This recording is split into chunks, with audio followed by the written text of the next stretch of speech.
आपण बघताय एबीपी माझा आणि एका बैठकीसंदर्भातली बातमी। अजित पवारांचं शासकीय निवासस्थान देवगिरी बंगल्यावर राष्ट्रवादी काँग्रेसची एक महत्त्वाची बैठक सुरू झाली आहे। राष्ट्रवादीचा राज्यसभेचा उमेदवार आज ठरण्याची शक्यता आहे। ताजे अपडेट जाणून घेऊया निलेश बुधावले यांच्याकडून। निलेश,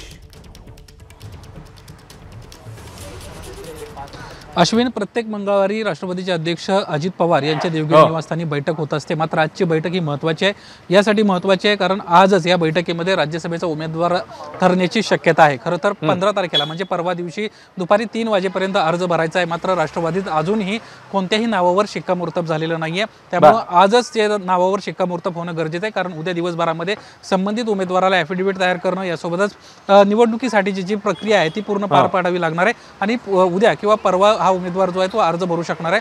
त्यामुळे आजच्या बैठकीमध्ये हे नाव फायनल होण्याची शक्यता नाकारता येत नाहीये। दुसरी महत्त्वाची बाब अशी आहे की या जागेसाठी अनेक जण सध्या इच्छुक असल्याचं पाहायला मिळतंय। ओबीसी समाजातून काही नावं समोर येत होती, अल्पसंख्याक समाजातून काही नावं समोर येत होती।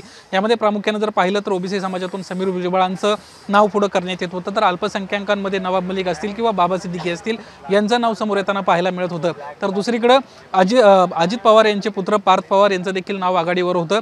प्रदेशाध्यक्ष सुनील तटकरे यांना देखील राज्यसभेवर पाठवावं का असा देखील एक विचार होता। मात्र सध्या अजित पवारांनी ज्या पद्धतीनं कर्जतच्या शिबिरामध्ये जाहीर केलं होतं की 4 लोकसभेच्या जागा आम्ही लढणार आहोत आणि त्यातली एक रायगडची जागा आहे, त्यामुळे सुनील तटकरे कदाचित रायगडमधून जर लढणार असतील तर मग राज्यसभेवर नेमकं कोणता उमेदवार पाठवायचा या संदर्भातला कुठल्याही प्रकारचा निर्णय अद्याप झालेला नाहीये।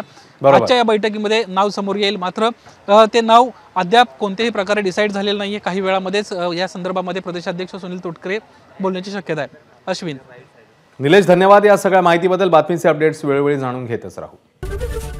एबीपी माझा, उघडा डोळे बघा नीट।